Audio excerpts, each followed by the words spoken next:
Eu denunciei um crime ao MPF. A consequência, eu estou sendo processada criminalmente pelo procurador Marcos Marcelos Gonzaga Goulart.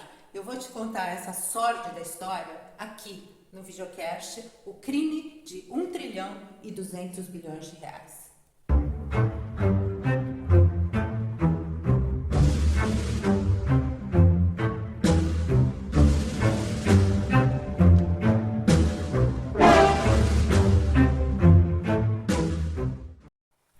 A Raíza está sangrando. Há um ano, a sua ação estava cotada a 7,37. Hoje está 2,90. Há pouco mais de 2 meses, um de seus fornecedores entrou com pedido de falência por uma conta de 25 milhões de reais não paga. A argumentação da gigante de etanol, a maior empresa produtora de etanol do planeta, foi que esses 25 milhões de reais são irrelevantes para a companhia. A Raízen também está envolvida em mais de 40 mil processos na justiça brasileira e deve mais de 1 bilhão de reais aos cofres públicos só no estado de São Paulo. A Cosan, dona da Raízen, também não é que está numa situação muito melhor. Há um ano, sua ação estava cotada a 24,77. Hoje vale 14,97. E como que, dentro dessa situação tão precária, a Cosan conseguiu apresentar resultados positivos no último balanço? Isso acontece graças a Radar.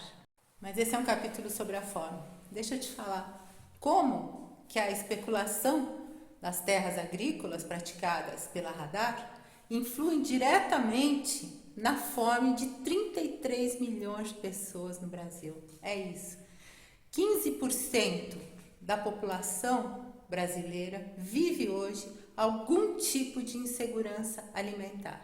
E isso está ligado diretamente à especulação das terras agrícolas. Porque o que acontece?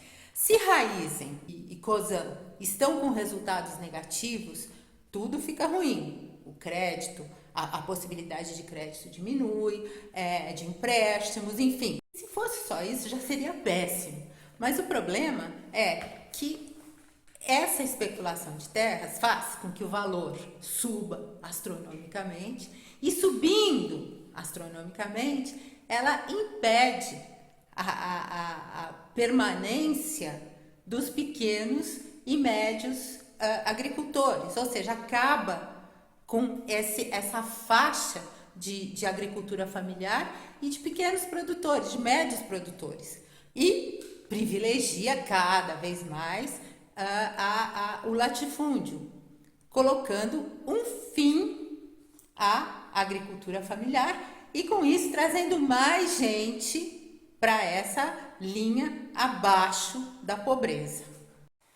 Em 2021, o Brasil plantou e colheu cerca de 2 milhões de hectares, quase 2 milhões de hectares de arroz, quase 3 milhões de hectares de feijão. Sabe qual foi o tamanho da área destinada à plantação de cana-de-açúcar para a produção de etanol? Mais de 10 milhões de hectares. E o que é pior, o número preciso de 10 milhões 226 mil hectares de terra destinada à plantação de cana-de-açúcar, eu obtive no site da NASA, porque aqui no Brasil, essa orquestração da safadeza que é o etanol, apresenta como números oficiais do Ministério da Agricultura algo em torno de 8 milhões de hectares, como se não fosse uma enormidade. E aí você me pergunta, o que o RenovaBio tem a ver diretamente com a fome? É simples. Quanto mais valoriza o falso crédito de carbono CBIO, e esse crédito chegou a valores, escute bem, de R$ 209,50. Um falso crédito de carbono que as distribuidoras de combustíveis são obrigadas a comprar a R$ 209,50, mais do que créditos legítimos, muito mais do que o valor no mercado de créditos de carbono de créditos legítimos. Se nós estamos falando dessa magnitude de valores, é lógico que vão produzir cada vez mais etanol. Cada vez mais terra será destinada à produção de cana-de-açúcar.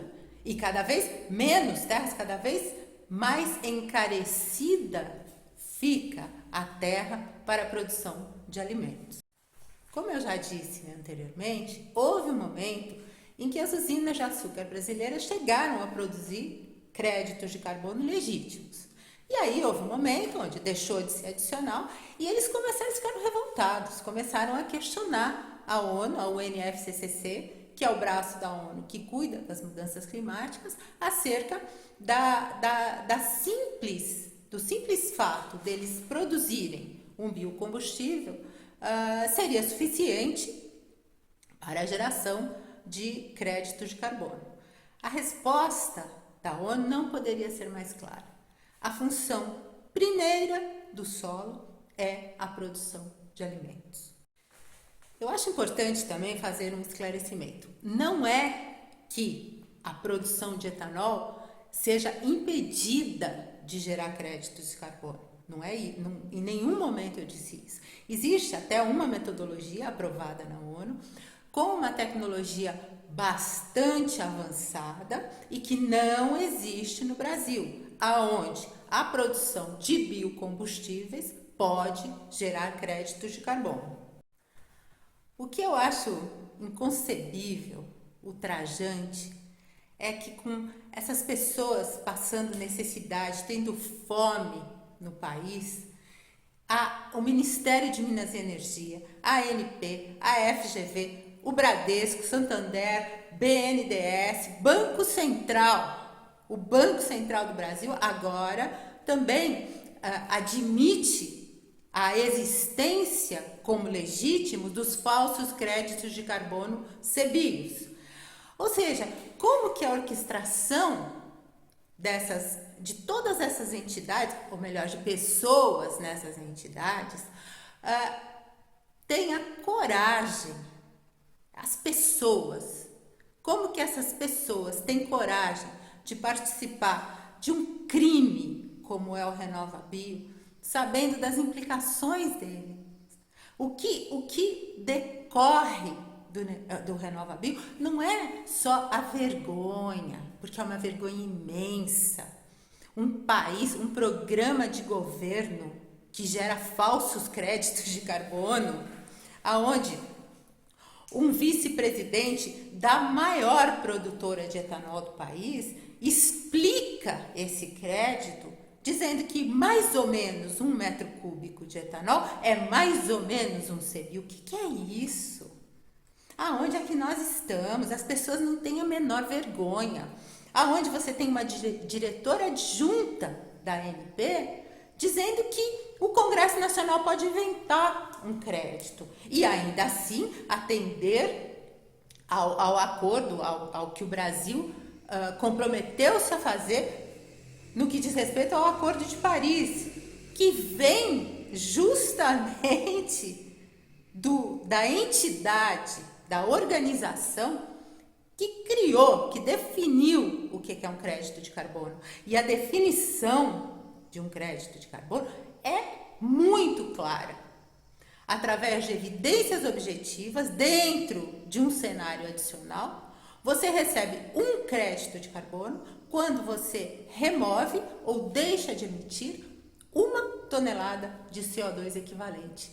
Não é uma coisa que você simplesmente levanta de manhã e fala, vou fazer um programa de governo, vou falar de 7 árvores. Isso já seria, é absolutamente vexatório, isso já é, eu pessoalmente, para mim isso é a definição de vergonha alheia. Mas não para aí, não para aí. As pessoas não pensam que as ações delas estão diretamente ligadas à fome das pessoas, 15% das pessoas no Brasil sofrem com algum tipo de insegurança alimentar. E isso não é suficiente para comover as pessoas? Isso não é suficiente para mudar a atitude? Isso não é suficiente para reconhecer o erro e voltar atrás? Dia 13 de março, segunda-feira, começa a segunda temporada do Crime de 1 trilhão e 200 bilhões de reais. Nesta fase, eu vou te contar tudo sobre a trama, a urdidura dessa safadeza que é o Renova Bio. E eu vou te falar isso com riqueza de detalhes, além de te mostrar exatamente o que aconteceu, que eu tenho uma tonelada de documentos, como eu venho dizendo. Eu vou te mostrar os e-mails, eu vou te mostrar o vírus que eu recebi do Ministério de Minas e Energia, coisas desse nível. Eu vou te falar também sobre as pessoas, o que as pessoas fazem, porque eu acho isso muito importante. Você tem que assumir responsabilidade pelo que você faz. Não é porque você exerce determinado cargo que você está isento da moralidade relacionada às tuas ações. Então, vamos falar sobre todas as pessoas, o que elas fizeram e o que elas ainda estão fazendo no âmbito dessa vergonha nacional que é o Renova Bio. Não perca!